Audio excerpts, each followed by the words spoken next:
અગ્નિકાંડ કેસની તપાસમાં પેટ્રોલિયમના જથ્થાને લઈને વધુ એક ખુલાસો થઈ રહ્યો છે। ગેમ ઝોનમાં પેટ્રોલ નહીં પરંતુ રેઝિનનો 1500 લીટર જથ્થો હોવાનું સામે આવ્યું છે। પેટ્રોલનો અડધો કેરબો મળી આવ્યો। ઘટનામાં 27 લોકોના મોત થયા હતા।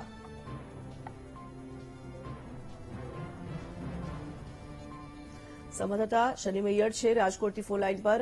શનિ, અગ્નિકાંડ કેસની જે તપાસ ચાલી રહી છે, મોટો ખુલાસો થઈ રહ્યો છે પેટ્રોલિયમના જથ્થાને લઈને।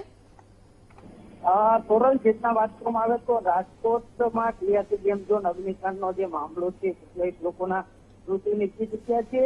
જે રીતે સ્થળ ઉપરથી ત્યાં મોટી સંખ્યામાં જે જ્વલનશીલ પદાર્થ મળી આવ્યો હતો। આ જ્વલનશીલ પદાર્થ અંગે મોટો ખુલાસો છે તે થયો છે। આ જ્વલનશીલ પદાર્થ પેટ્રોલ નહીં પરંતુ રેઝિનનો 1500 લીટરનો જથ્થો હોવાનું સામે આવ્યું છે।